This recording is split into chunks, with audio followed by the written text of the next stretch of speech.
start it again. My bad.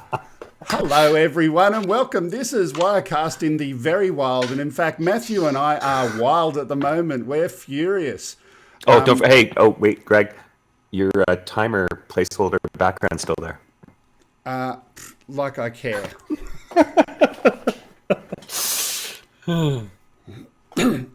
So this was meant to be a demonstration of the wonderful document that we'd put together based on the work that Matthew had done. So let's rewind and set the scene and tell the story. Matthew, over the last little while, has been broadcasting from his location and doing a really, really great job of it. It looked really good. For a number of reasons, we wanted to get back to doing the broadcast from my end. And so Matthew sent me all of the document elements and all of that information, and we got it together, and I had tested it and tested it and tested it. And in fact, I'd used the same document for other purposes, and it was working fine. But that was then, and this is now. So for a number of reasons, one of which is human error. I slept in this morning. I was half an hour out from the broadcast and I was in bed. That was a mistake. But then I thought, it's okay. Matthew's going to broadcast today because we agreed this would be the last time that he would broadcast.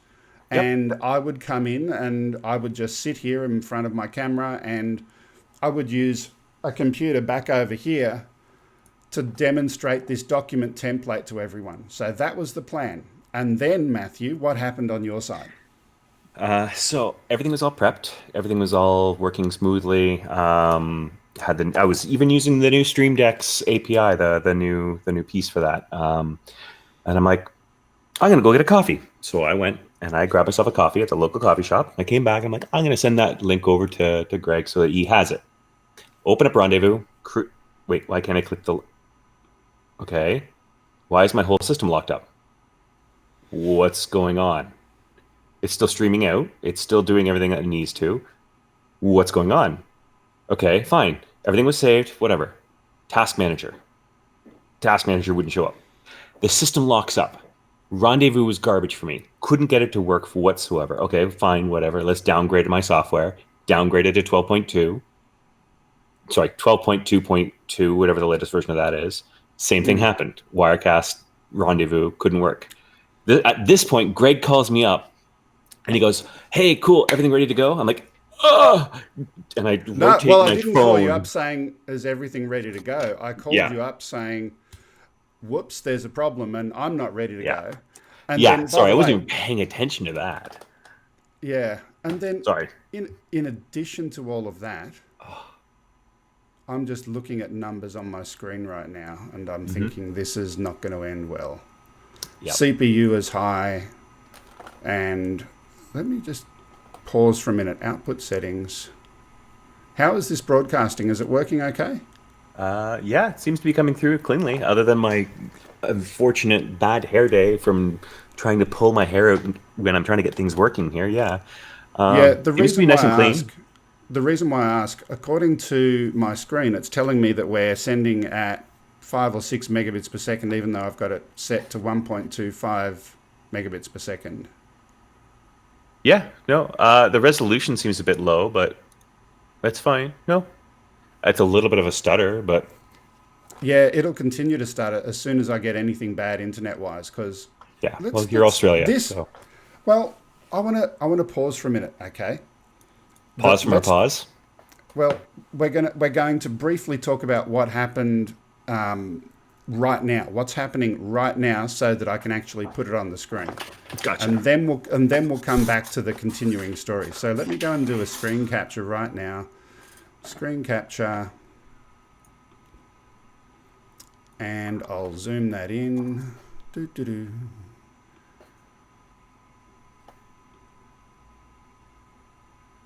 Okay, now the question is, you've got to look as soon as I do this cut, or actually I know what I can do. I can crop it so that we can still have the happy faces below. I wonder if I move really quickly, can I crash your internet? Oh, yes. There we go. So this is a part of my screen. So you'll have a look first of all at the 63% CPU when the only thing I have active at the moment is one screen capture and two cameras. Second thing, we've got 4 or 5 or 6 megabits per second according to what Wirecast is telling me that we're sending out when I've got it configured to 1.25 megabits per second. So that's not operating as desired. That's above your limit. That's above my limit. So either the statistics are wrong or I don't know. Or Telstra is giving you better internet than normal. Oh, let's not talk about that. Don't forget, you're also sending me 180p video through Rendezvous. 84% CPU. I've got nothing running on this machine.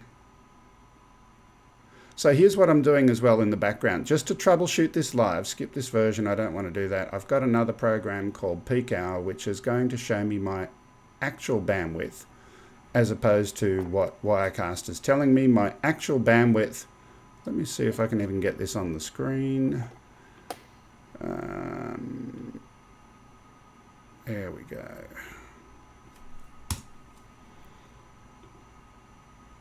So my actual bandwidth upstream, it's hard to see it on those bits there, but let's have a look at just the little graphs at the top. Upstream is around 2 megabits per second, which is what I expect. If I've got 1.25 megabits per second and I might have some other traffic in my house and I'm sending to you as well, that'd be about 2. But according to Wirecast, it's 5 or 6. So there's a problem right away. Let's now have a look at the CPU load. So if I go into Activity Monitor, let's have a look at that. And while you're pulling that up, I'm just going to note to our audience and anybody watching this afterwards, this talk, one of the last times that I was doing this was intended to not be a bitch fest.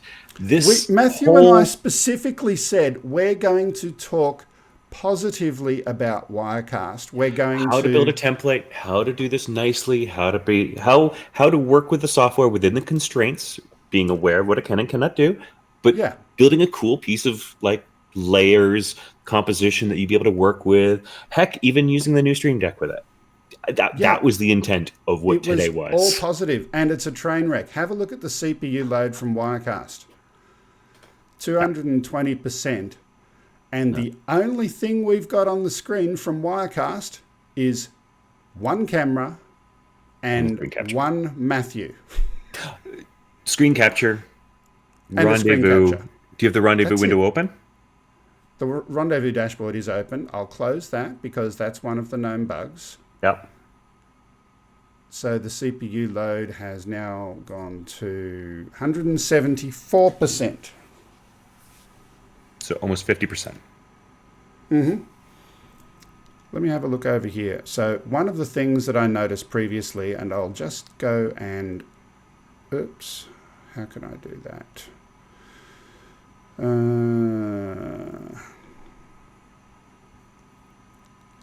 Let me uncrop that screen capture for a minute.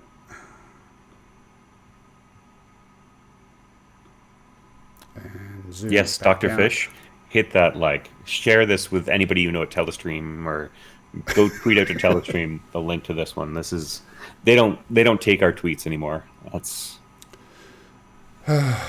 So here's a full screen capture of my computer at the moment. So down at the bottom here, this is meant to be a shot that we use for what's going to air. I'll just clear everything else. It's a background shot. It's got a motion background and that's that motion back. The motion background that you have there is also the one that causes high CPU, isn't it? That's a ProRes that you're desaturating? Correct. But here's the interesting thing. Even after moving it over here, we still have a problem. So using a document provided by Wirecast, provided by Telestream, it will crash your system. So don't use the library. It will crash your system and cause high CPU. Well, that's fine. You can't use the library now. I can't use the library because 5 minutes before broadcast today, I was in Wirecast, and where does it have the expiry date thing? Now, I've got to be careful. I don't want to have careful my on license. this one. Yeah. I don't want to have my license number on the screen. So Yeah. let me just move that for a minute, and I'll put it back here. Let's do that. I'll get my license number off the screen. Wirecast preferences. Yeah, that's one thing I wish they would do is move all of the secret information and make it password based. You can copy and paste, add a button to copy and paste. It's the same thing for the stream keys. Stream keys should be using a password field, not open text. Now, if I screen capture that again, it's annoying. And if everybody from AJA is also listening, you should be doing this in your software too in the browser. Change those stream keys to password fields. How can I get this up? There we go. It's coming. It's coming. I've got to crop that. Can I just say to the few people that are actually still paying attention to the stream and watching, thank you. You guys are amazing. That's too hard to read. Let me zoom it as well. Also, just so you know, Ken did pop in and he said hi, but he's elbow deep in editing.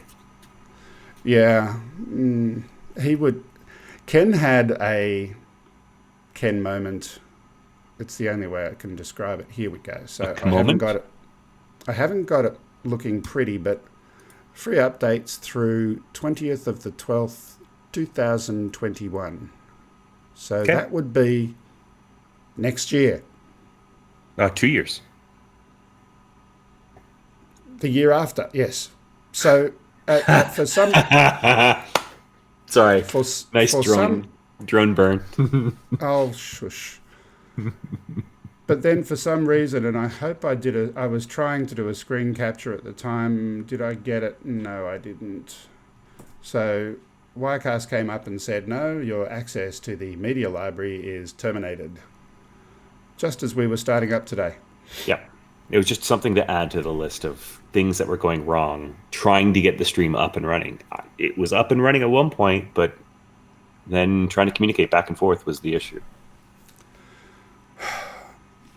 So let's go, now that we've talked about what's wrong on my screen at the moment, let's go back to your side. Sure. So I tried downloading, I went from 13, the beta 13. A couple things weren't working for me. Kept crashing because ProRes on 13 on a Windows machine has issues. Downgraded to 12.2.1, which is the latest version. Rendezvous was having issues. So I'm like, okay, well, let me download 12.2. So let's talk about what those issues were, just to document it. Sure. Rendezvous just would halt the system. Couldn't change the camera input for Rendezvous. Couldn't change the audio input and output for it. Just it would completely lock up the system. Everything else was fine. Okay, you couldn't hit OK on that dashboard. Couldn't hit. I couldn't do anything. I couldn't even close the window using the X in the top part of the window. I couldn't go to Chrome on a different browser. I couldn't open up anything else. I couldn't push the start menu. And yet the video playback in Wirecast continued, and the SDI output to my Hilo and subsequently to all the other AV stuff was continuing to go smooth, no stuttering, no buffering, no nothing. It was fine. Video and interactive elements of a browser, like the preview on Hilo of what it was receiving, was also continuing to work. But I couldn't interact with the system. It just halted it. In Control-Delete, brought up Task Manager, and quickly would quit Wirecast. The system come back. Okay. Open up Wirecast again. Tried it. Same issue occurred. As soon as I went into Rendezvous and tried to select a different camera, because the camera that it defaults to is never the last one it uses. It always defaults to whatever the first one it finds is. So I tried changing that, and I can't change it. And I finally, after trying that 3 or 4 times, just to like see, okay, restart the computer, do whatever, you had called me, and I'm like, okay, let me try downgrading my version of Wirecast. Downgraded to the latest version of 12. And let's talk about that process. So The downgrading to the Downgrading. latest version. So the downgrading to the latest version was fine. It's just there's a catch on Windows when you download and No, the install. actual download. I'm not there yet. Oh, you're not there yet. Okay, So when you're my bad. downgrading in Wirecast on Windows, you have to do it twice. The first time installs the software, second time to repair the software so all the system links properly function. So I'm aware of this. I know this. Wirecast still hasn't fixed it. Great, whatever. Install it second time, repair it, launch it. Same issue. Okay, let's try another version. 12.2.1 this time, not the 12.2.2, which I think is the latest, whatever it was. Anyway, so went onto Wirecast's site to try to find the one previous version. It's not there. There is no link to the previous version of 12. You can get the previous version for 11 and 10 and whatever. The latest version of any top level you can download if you have the license for it. But there's no way to download a sub-point version or like a 0.1 version of something. That's the previous of the current one. In order to do that, So basically, if there's a known bug in the current version, yep, you can't fix it unless you go a long way back using the official download links provided. correct. You can get around this. Anybody watching this, you can get around it by simply right-clicking on the previous link and then removing all of the tracking information at the end of that link and just finding where it says the .exe or the .dmg for Mac, and then changing it. So I believe it said 12.2.2.exe for me, or .dmg for Mac. You can change that to whatever the version is there, but then the folder path as well, replace the dots with a hyphen in that location. So in fact, do I still have that up? I probably don't. Oh, I do. So if I went and I said, download now. You're going to try and screen capture with Rendezvous? No, I am not trying to screen capture with Rendezvous. Okay. Although it probably could. Not Live. No, it's not, it wouldn't be screen capturing. So here. So I can do this. So in Wirecast, here's the page. If I go previous versions, so if I right click on this and I say copy link address and then paste it, Mm-hmm. I know I'll make the text bigger. There's a ton of the content there that you don't want, right? So if I open this up in something like Notepad, right? So this becomes 12 like this, like that. So that's how I would change it. And I was able to use this as my download URL, right? So that was what I needed to do. Convert that into that, right? That was the only way I was able to download a previous version of Wirecast. There is no way to access that information on the actual website. Which, when you're in an emergency situation, you've got a deadline to go live for a broadcast and you need to go to the previous version. The only official documented way to do that is currently to call Telestream. Yeah, and don't get me wrong, Greg is good at responding really quickly, but like, yeah. Okay. So you finally got that version downloaded and then? Same thing. I was able to change the output this time, luckily. I was able to absolutely change the output for that.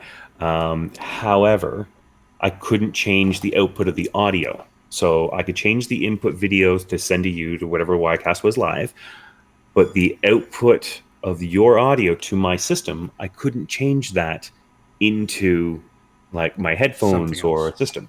And the reason I couldn't keep it to what it was because it was defaulting to the same output that I used to stream to. So you would always be outputting your audio to it, which isn't a good thing. Okay. And then that was when we decided, okay, so Greg's going to go and get this running at my end. And I brought up Wirecast, and the first problem was that computer had the document, this computer didn't.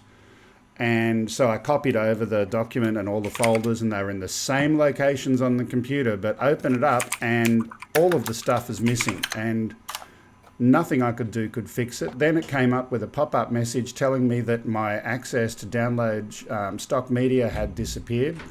Then I had challenges with, what was the next one? I'm trying to remember. System CPU. System CPU. Yeah. Yeah. And YouTube was getting was saying it wasn't able to do anything because Wirecast was sending it to the wrong event. Yeah, so there's a good one. YouTube, when you go and set up your output. So I was quickly getting this thing together. I created a YouTube event. I saved it, and then it was there and it was all good. And then I said, I should do a recording of this as well in case there's any Telstra issues so I can keep a copy of it. So I went back in there and I clicked the add button and typed in all my stuff and clicked OK, but it wouldn't let me click OK because it's still grayed out, because in the background, YouTube is still trying to work out what URL it was. So I had to cancel out of that. I had to go back into the output settings, sit there and twiddle my thumbs, waiting for Wirecast to work out what it is about its YouTube stuff to get the RTMP URL, which it already knew because it was cached. I had to wait for that. Then I had to add another event, and somehow through doing that process, it actually changed the RTMP URL to a completely different, unrelated event, and I started broadcasting on the wrong event. So then I went back in again, stopped it, changed the settings again, twiddled my thumbs again, waited for Wirecast to catch up, and finally get the information about my event and then go live. Yeah. Yeah. Overall, it was just... everything was set up almost an hour beforehand, and that's just because I like messing around and I was doing this early. It ended up right down to the wire, and both of us couldn't get the setup up and running, and it all came down to Rendezvous simply broke. Yeah. Okay, so now that we've had our rant and got that off our chest, the original purpose of today was one last thing. I am now officially posting every bug that I find, and if I'm making a video, I'm posting it publicly to my YouTube page. So I'm no longer going to keep those hundreds, and I'm not kidding here, hundreds of videos that I've made over the last several years private. Any new video that I make, I'm going to make it public. So basically you're going to rename your YouTube channel to Wirecast Bug Central. Yeah, pretty much. Yes, I have tried vMix, Grumpy. I think the controls and the way that it handles layering systems is abysmal. Cannot stand it. I would much rather use something like OBS or Slobs, as it's scriptable and it triggers events that you can easily listen for in web overlays. But I do appreciate it. And just to be clear, we have been trying to work with Telestream really, really, really hard. But it's too hard. I don't know what to say. I'm almost at the point of saying, I've invested money in this thing. Is it worthwhile continuing? For me, I don't have much of an alternative. I don't like Slobs and OBS because I don't like the lack of layering. I love the interface and the architecture of the way that that's meant to work in Wirecast. Yep. It's like if you go to your son or daughter's high school parent-teacher evening, and the teacher's saying to you when they're giving you a review of your son or child, has great potential but very poor on execution. Telestream, that is what we think about the software. You've got so much great potential. The ideas that you've got in how you originally wanted this to work, great ideas, great capabilities, but the execution and the delivery let us down each and every time. Sorry, rant over. Yeah. So now that we've done that, let's talk about what it is that we did originally intend to talk about. Now, actually, how can I bring in... I'm going to go and set up this computer over here, and I'm going to try and bring it in as a source. Now, it wasn't prepped and planned as neatly as perhaps what we might wanted. have otherwise. Yeah. Yeah. It was... Oh, it was going to be so good. It's going to be so good.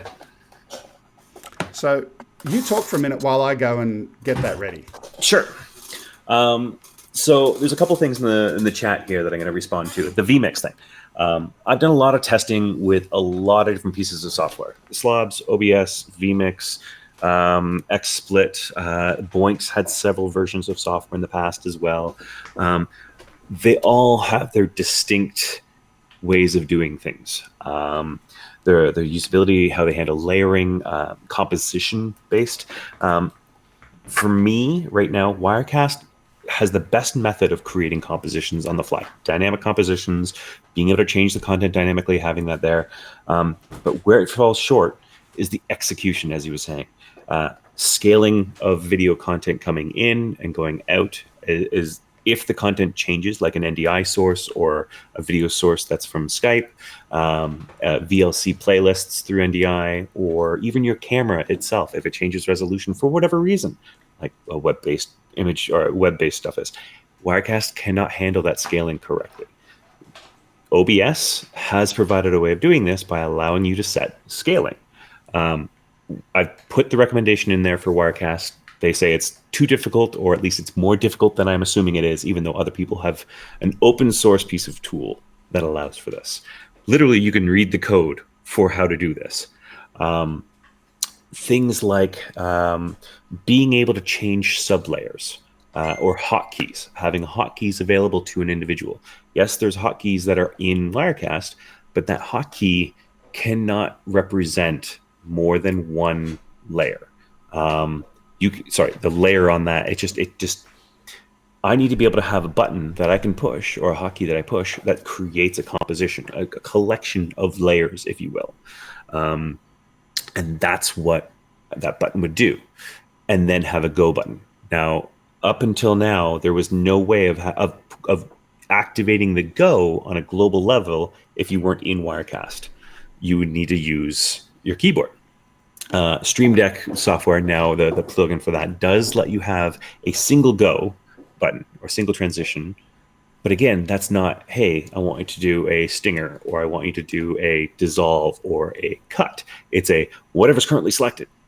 So there's half thoughts to this, and the engineers don't use the software. The engineers say, oh, here's a feature request.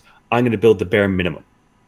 And that's the issue, is that the original developers had this great complex plan of how to do it, and it was amazing. The 5-layer system with a visual thing that you can have them stacked and see them and be able to build up your layers.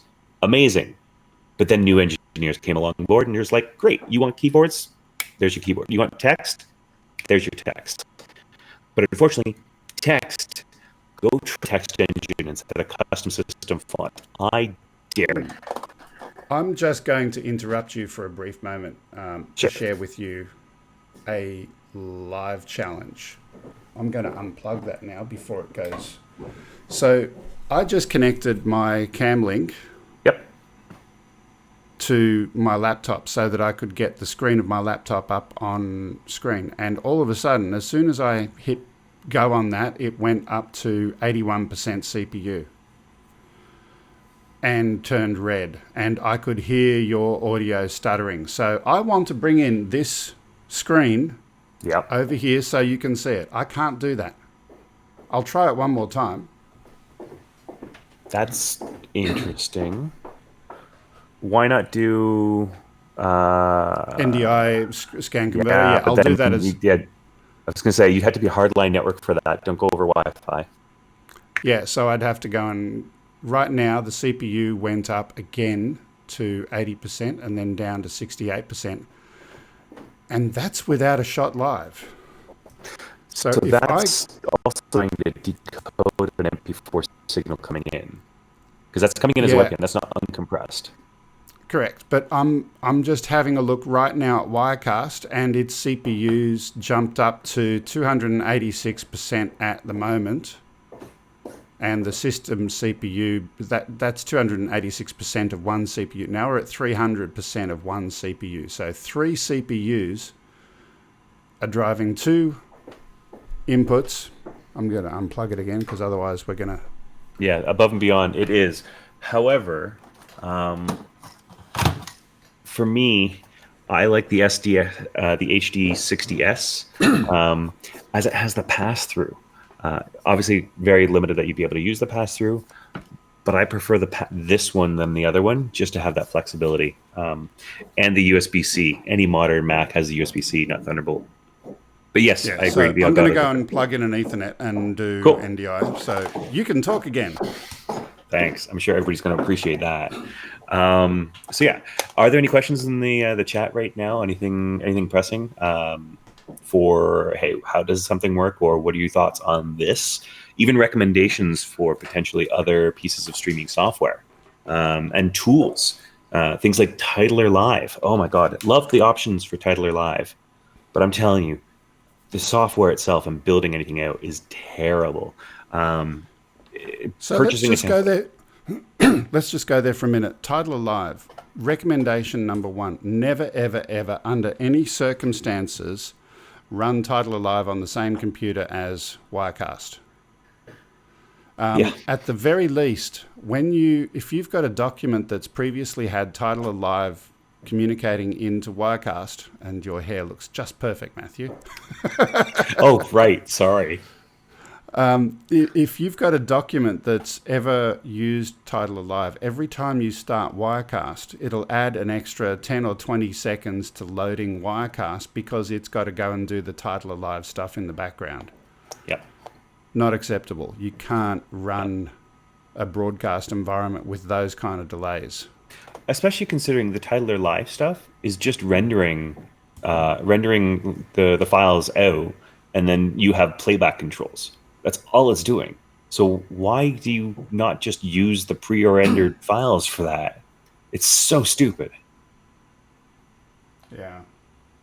So I'm just turning off my Wi-Fi network and going to get a hardline network up, and I'm going to share what we originally intended to share to prove that this was not intended to be a Wirecast Bitchfest session. It was not intended to be that. We said it's going to be positive. Yeah, I was really hoping for a new version of the beta too. I have been told that one is coming. I've specifically been told one is coming because there's fixes in it. So. Okay, let's see if I got network. Yeah, Grumpy Vlogger, seriously, no, don't be sorry. It's the whole vMix thing.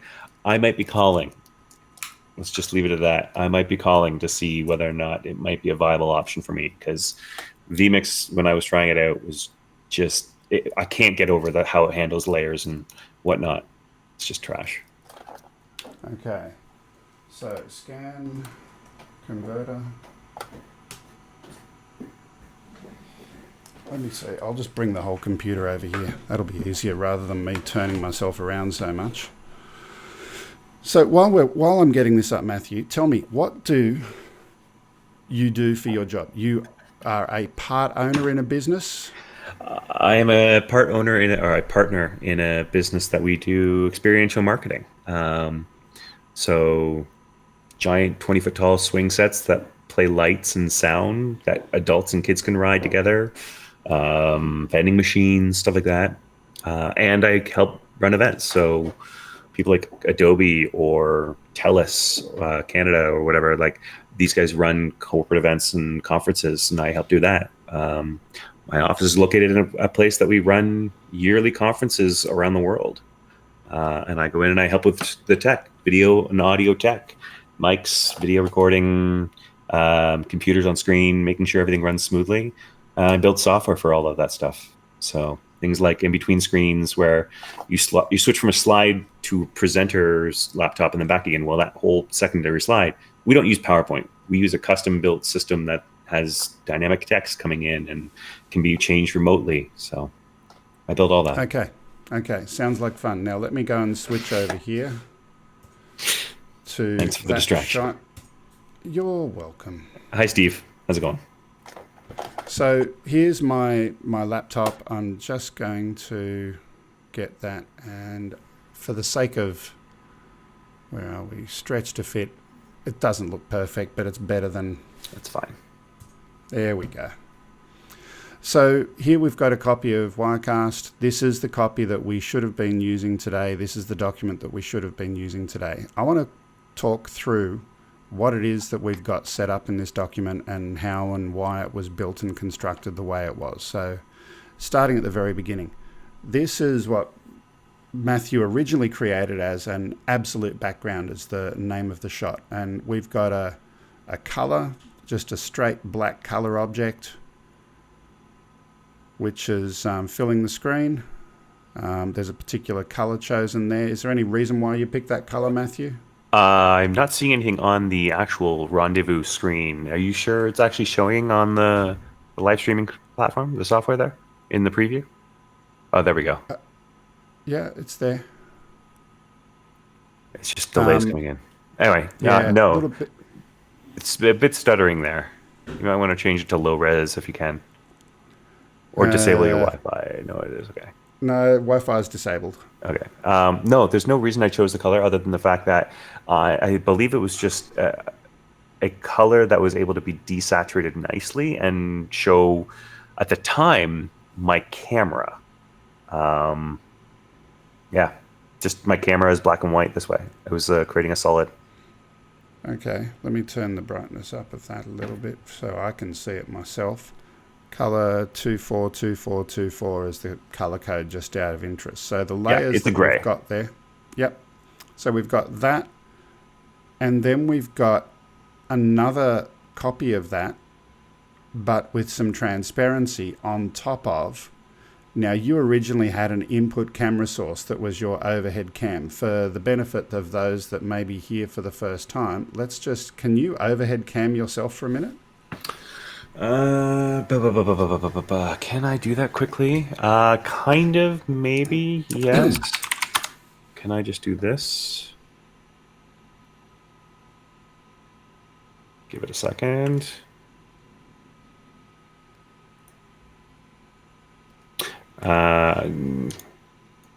And we need the hold music. Do do do do do do do do.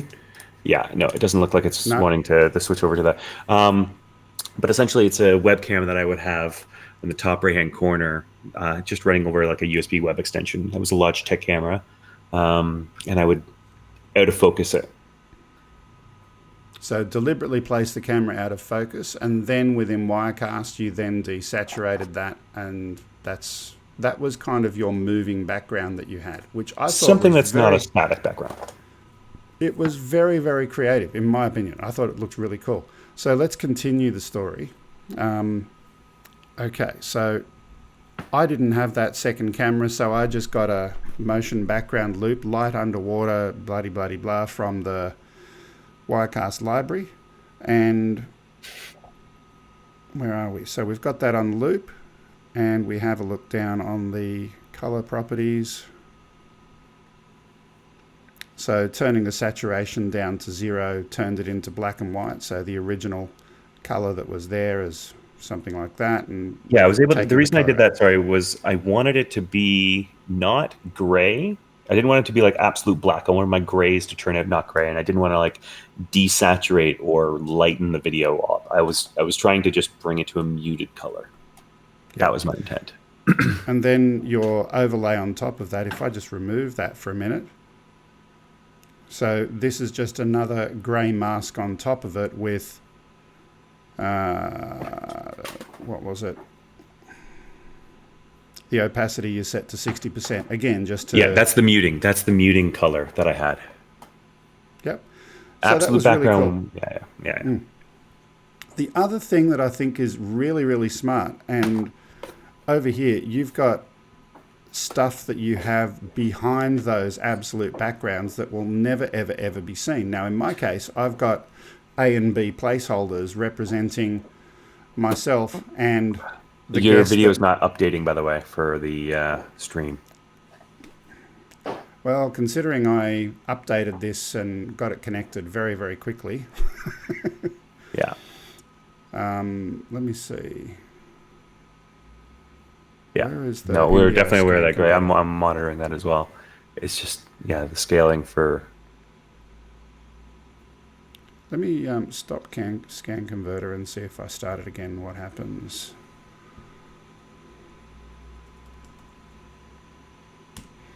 We have a question mark. Yeah. That's the camera, by the way, that I used. Right? That's the background I've just got it set up closer to me there, but... Basically, the intent is to have it out of focus. So you can't see how messy my desk actually is. But if you had video content over top of us, at least it's a dynamic background that you could use for that. And it's simple to just auto defocus a camera if you have a webcam that has focus ability. Just disable autofocus and completely blur your background.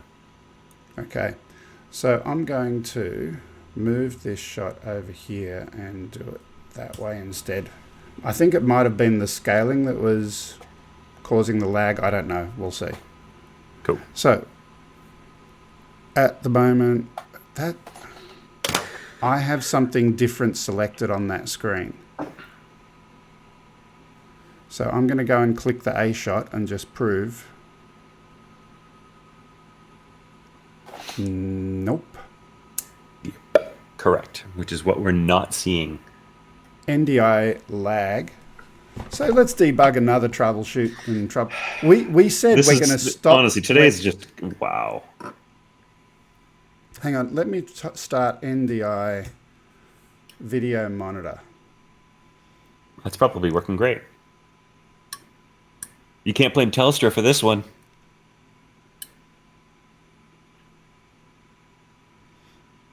And I'm going to put the NDI video monitor on another screen, which I will screen capture, and will then switch between. No, I want to switch between the two screens to prove that there's no problem with the NDI source and that the problem is just, yeah, let's Wirecast. do that.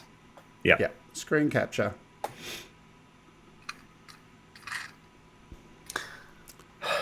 Change it to that monitor and configure.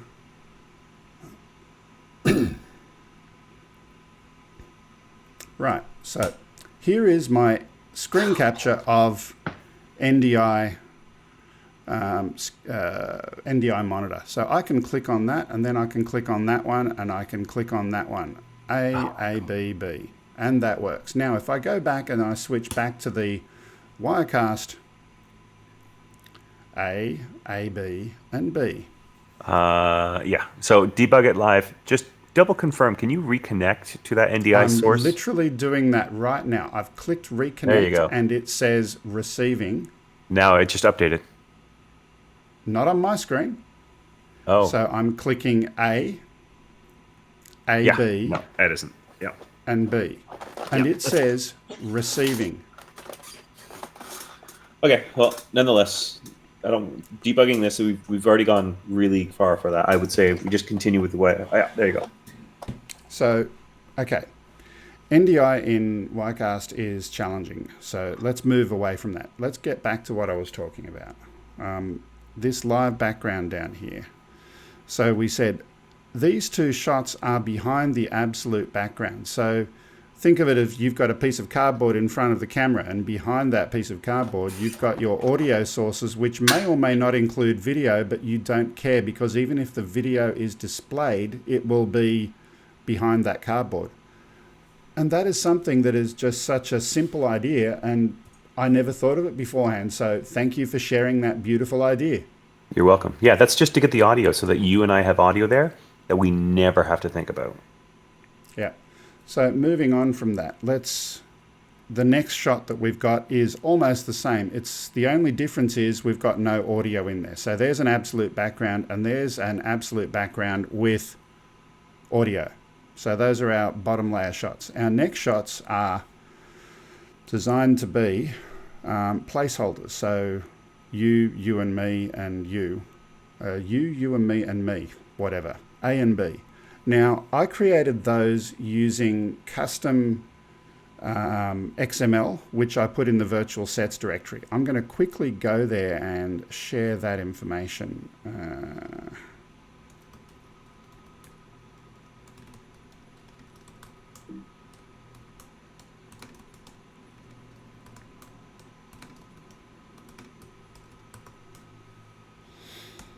Now, I'll blow this up a lot.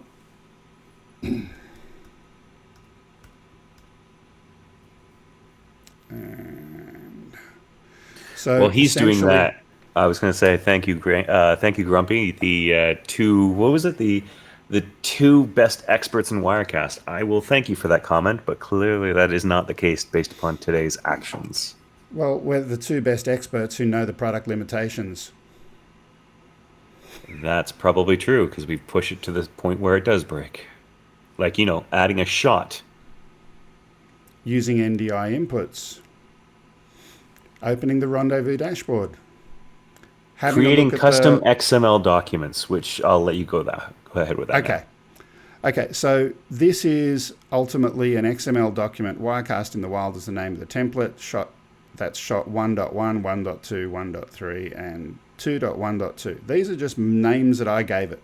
So this is a one shot, a one shot, a one shot, and it's placeholder A, B, and C.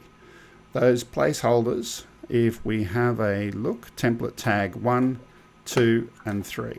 So that's placeholder A, B, and C. The scale is just set to full screen and the object position is fully in the center. Then the other thing that we've got is this 2.12. So that's a 2 object placeholder shot. And it's got placeholders A and B, or 1 and 2. So tag 1 and 2, there's some scaling stuff for that and some positioning stuff for that, and so on and so on. Now, the one thing that is frustrating is that there's no ability to trim within a placeholder. So at the beginning of this show, when things were coming off the rails, we saw that the trim was incorrect on the left and right of me and on Matthew and all of that. Long story about that, but the placeholders don't keep that information. So if I go back to the remote capture just now and we get rid of that, let's just create a new placeholder shot, which would be new shot, change template, Wirecast in the wild 2.12. So the first problem is that all of this overlaps each other because the placeholders can't be trimmed in the template document. So my workaround for that, in the name of the shot that I've got over here, I've got my trim values that I use, 370, 355, 30, 30. So every time I want to create a shot with this thing, I've got to go and trim to that specification. We don't see your shot, we see our smiling faces. Ah. Hit enter. Thank you for that. So here's the new shot that I created. And as I said, in my existing shot over here, in the name of it, 370, 355, 30, 30. So let's go and do that. Crop. 370, 355, 30, and 30. And that creates a nicely trimmed shot. Unfortunately, Wirecast doesn't natively support that. It's been open as a feature request, but that's never been delivered. So let's go and do the second placeholder.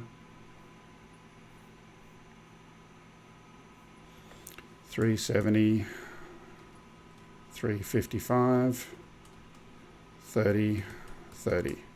So every time that I want to create a new shot with this, instead of being able to use something from the template library, I've got to manually do all of that extra work to make it usable.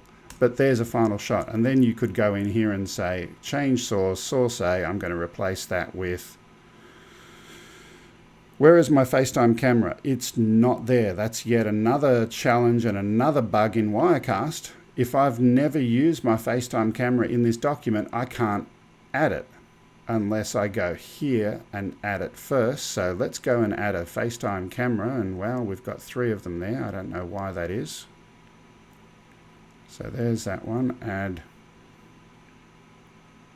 And there's another problem in Wirecast. The default scaling for that is not what anyone ever wants, but let's go over here, change source, source A.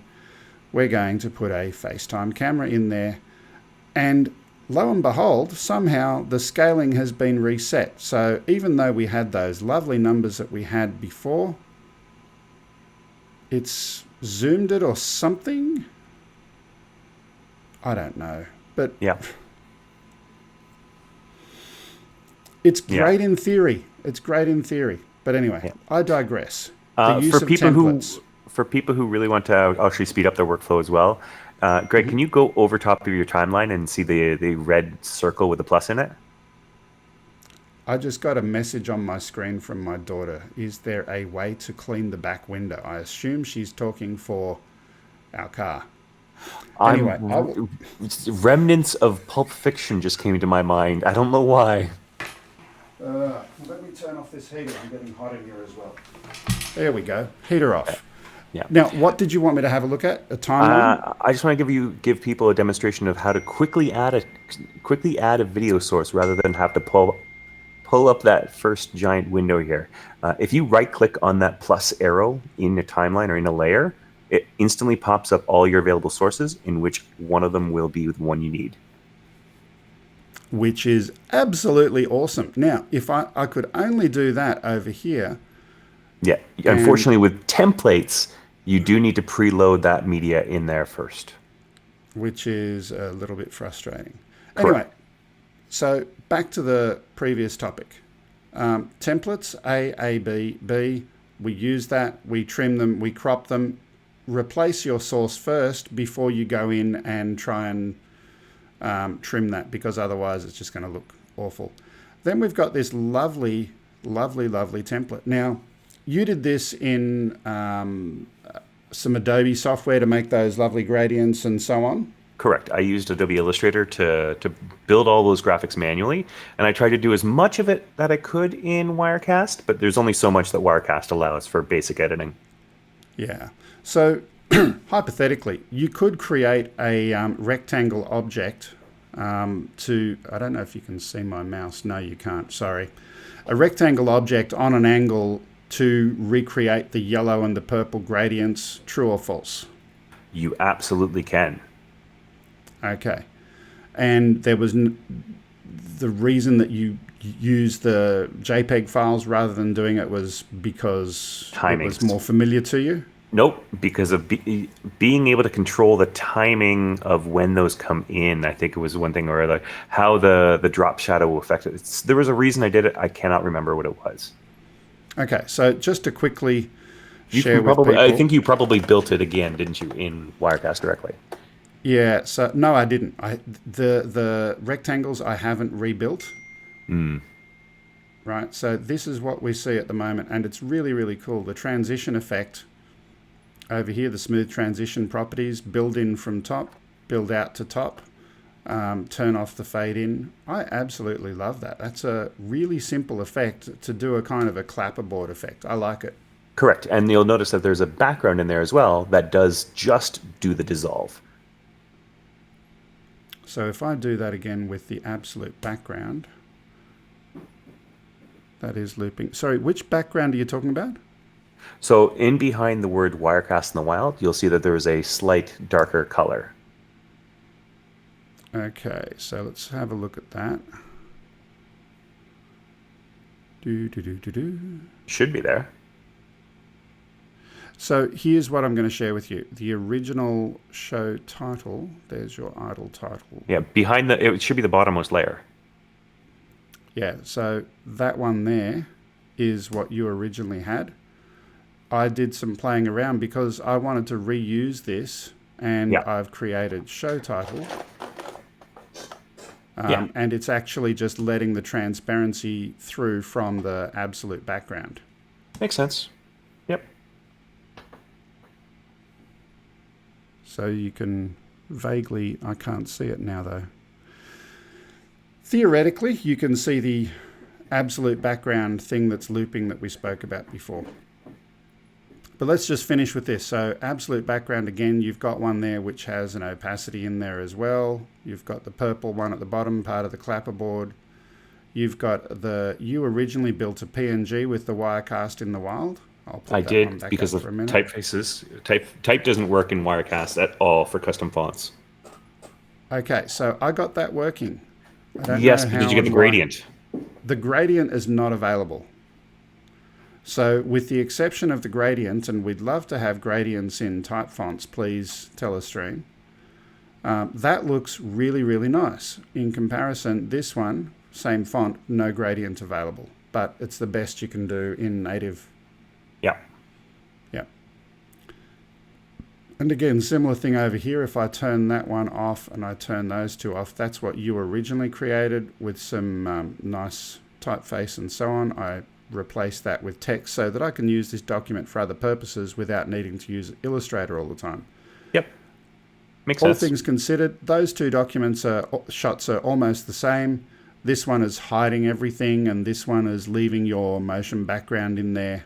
That's Correct. the And intent there. the intent for that one was exactly that. I wanted to be able to hide like at the end of a show, I wanted to be able to just completely hide both you and I, or any the blurry background, and just have a closure. That was it. Music closure. Have that as an option. Yep. Okay, so we've got a couple of other things now. Intro with AutoCut, I'm going to come back to that because that one is an absolute brilliant idea and works absolutely wonderfully.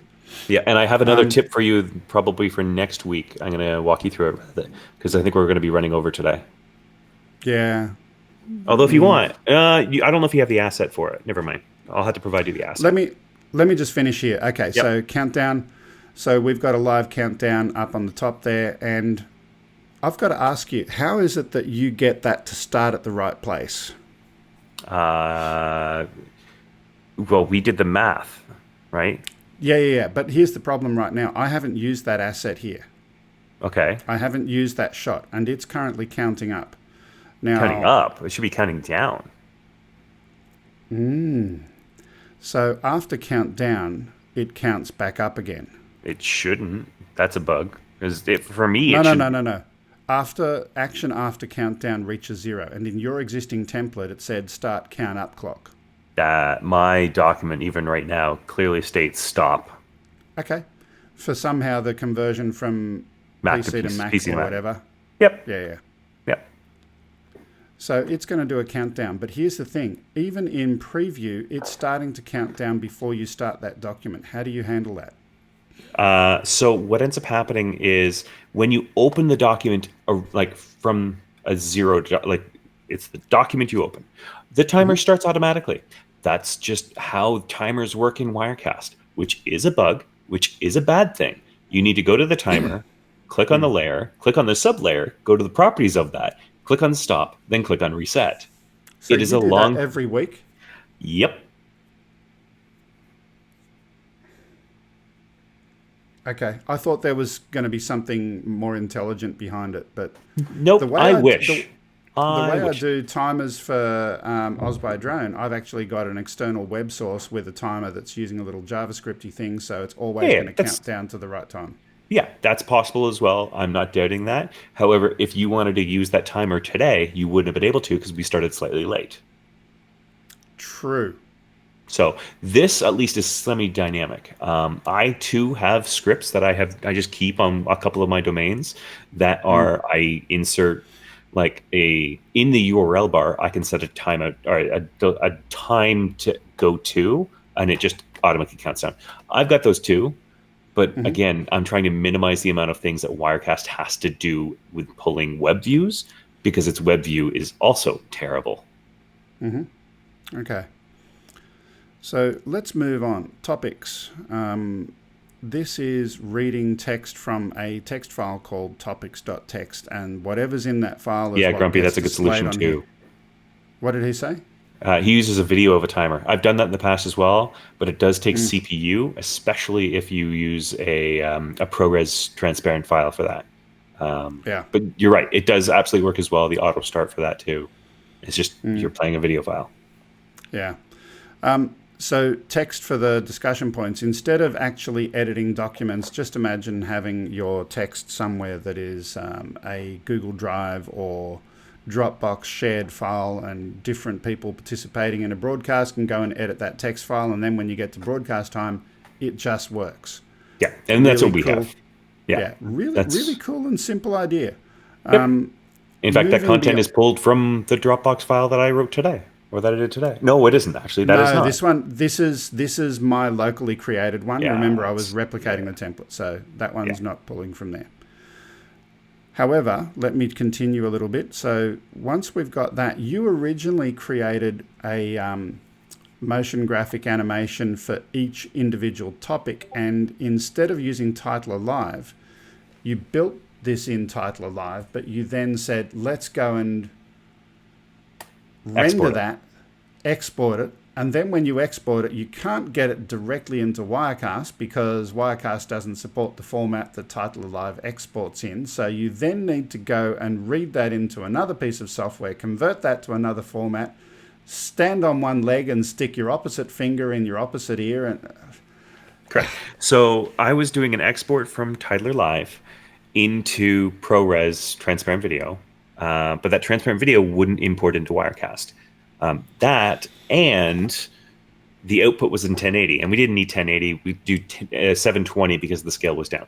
So I was dropping that into Adobe Media Encoder, re-rendering that out under ProRes 4444 with alpha, and reducing the size to 720p. So just so you know, you can actually reconfigure the resolution of the output for the export in Title Alive, if I remember correctly. So you can get it to output it in 720, but that wasn't the problem. It was the fact that Wirecast does not support motion JPEGs. Yeah. However, this week I had found a better solution, which was to render just a blank template and then have it so that the full file was available to me, create a playlist in Wirecast with the first element of the playlist being the video file that I would crop the right-hand side of.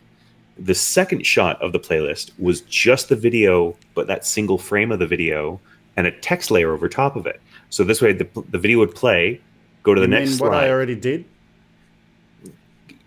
Is that what you did? I thought you were doing like a manual switch to that. I thought you were manually doing that. So I've got what I call topic in, topic out. So if I go and hit enter on that one, oops, we've got music appearing there. I don't want that. Okay, now let me go and make it so that this is... and my shot, the text content is currently, because things have moved around. Actually, no, that's a MOV file. Why is that? I will have to go and check my computer, but essentially... We'll probably do another video another time for how to do that type of thing. That's a bit complex. And getting a good visual example of how to do that would be good. Yeah, yeah. And the intro with AutoCut, just really briefly. Sure. Also, we can only see us. Yes. Okay. Intro with AutoCut again. This is really cool. It's a single file that's repeated twice. The duration of the file is 2 minutes 13, which is why the countdown is exactly 4 minutes and 26 seconds. That file is repeated twice. Then down in here, you've got what do you want to do at the end of the transition, and you've got a cross dissolve to current preview. So if you can imagine, you're doing your pre-show and you're going to play this playlist, which has got 2 songs. So play song A, play song B, and then at the conclusion of that, do a transition to current preview using a cross dissolve. It automatically does that. So that's one less thing you need to worry about at the beginning of a show. You've got your music playing, and at the end of it, it just goes, ba-doing, thank you. Yep. I love it. Simple, effective. Yeah, and the other thing is I think for you and I, because I'm running that on my end, I was giving you a countdown because the audio was only the music, and then you and I could still have a conversation. And then I was watching and saying, cool, 20 seconds, and we're going live to you with lower third. Once the lower third disappears, we're going to show the topics, just giving you a heads up. 5 seconds, 4, 3, and then you would cut. And then I do the intro to Wirecast in the Wild. And it works really, really effectively. Yeah. So we've gone over by 15 minutes. We want this to be an hour show, not too long beyond that, so that you and I can have a normal life. And you can we're not home. Interrupting with Grumpy's show, apparently, too. Yeah, sorry, Grumps. What time are you starting, Grumpy? I think he's in an hour and a half, something like that. Yeah, we don't want to overlap with Grumps. No, that would be very bad. Oof, yeah, definitely. So look, long story short, today is not what it was intended to be. We intended this to be a positive, focusing on things that we know work, focusing on, if you do want to do that thing over there, make sure you also do this thing to prevent a problem. What are the known workarounds to some of the challenges in Wirecast? But today, everything that possibly could go wrong did. Problem number one, I slept in. That's a human factor. You can't blame Telestream for that. But at the same time, Matthew, he couldn't get his end up for broadcasting. And then we said, okay, we're going to switch to my end broadcasting because I hate missing committed time. So I tried to get things happening in a reasonable time frame, and things were going wrong here. We've documented them as best we could at the beginning of this video, what went wrong. I hope that Telestream, you're going to watch this video. I would hope that Telestream, you would take these under advisement and understand people are frustrated. That's all I'm going to say. Yeah. Matthew, last words? No, other than I now need to spend the next few days figuring out why Wirecast Rendezvous doesn't work on this machine at all, no matter what version I use. Probably reinstalling cameras and possibly even operating system if it doesn't continue to work. Or I stop using Wirecast. Yeah, you have Windows. You have that opportunity, and you have other options. I personally would I would explore vMix if I was using a Windows machine. You choose not to do that.